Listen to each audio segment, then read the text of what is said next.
Welcome to High Performance Equestrian, science to enhance rider performance. This episode aims to address the issue that many riders have with gaining mobility or flexibility and just trying to do more and more stretches but not actually getting anywhere. Why could this possibly be the case? Surely if you do more stretching, you get more mobility. Well, it's not always the case.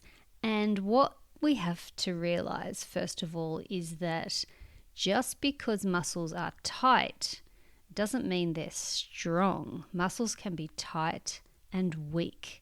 They can be tight in a shortened position, which affects your posture. Our activities of daily life affect our muscular balance.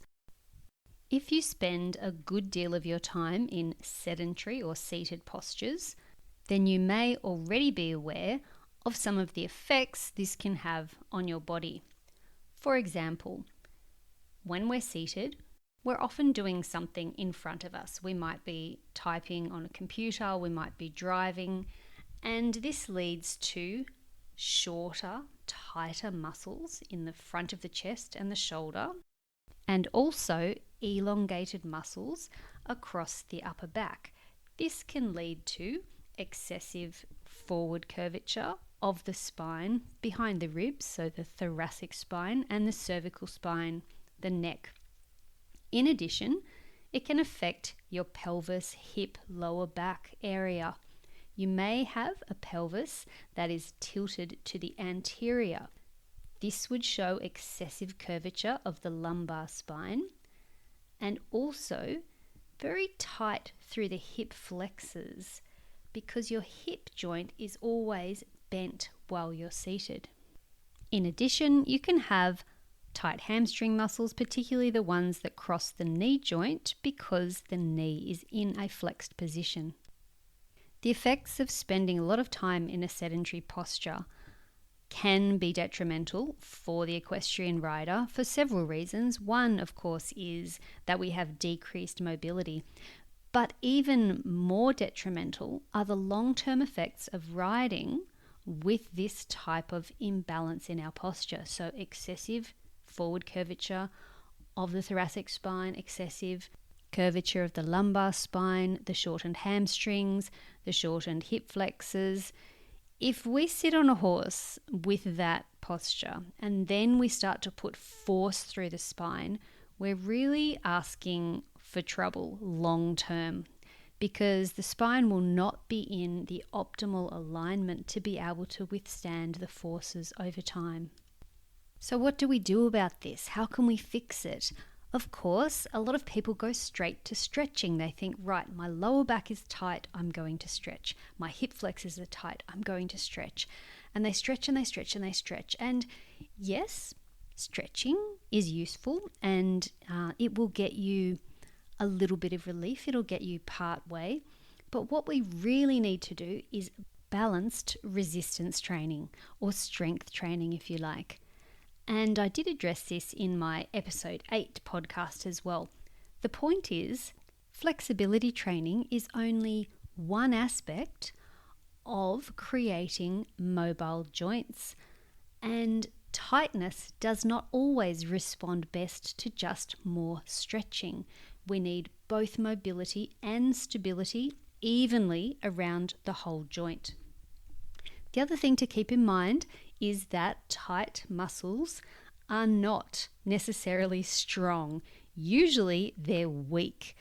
So we have to remember that. It's easy to think of tight muscles as being this hard, tight, strong tissue. It's not. It's just tightened in a shortened position, but it's not actually usually strong.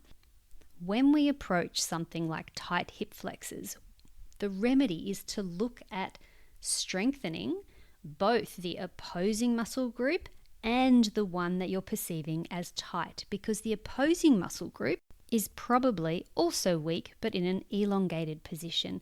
For example, If you have tight hip flexors, you will look at the muscles on the opposite side of the hip. That would be your hip extensors, the gluteus muscles. And then you're going to strengthen both hip flexors and extensors and stretch both groups. It's no good just stretching the perceived weak, tight group because it's still leading to instability and it's not always effective anyway. Remember, it might be weak in a habitually shortened position, and that could be throwing your posture off. And the opposite group is weak in a habitually lengthened position. So get both muscle groups on both sides of the joint back to their optimal position to fix your posture and alignment. Strengthen and stretch over the full range of motion. So that is extending the muscle and the joint all the way out and bringing it all the way back in. In a way, if you have postural imbalances due to sustained activities of daily life, there's a good chance you need to reset where those bones rest, the neutral position. So when you hop on your horse, not only can you be more effective and balanced, but you can be more assured of injury prevention and that you're not wearing out joints unnecessarily by loading them unevenly, especially through the spine. The bottom line is, yet again, strength training is excellent for riders and it can help develop mobility. You can just do resistance training, working muscles effectively and evenly from top to bottom of the body, front to back of the body, left to right, without doing any stretching at all, and strength training can still enhance mobility. Thanks so much for joining me today. Until next time, happy riding.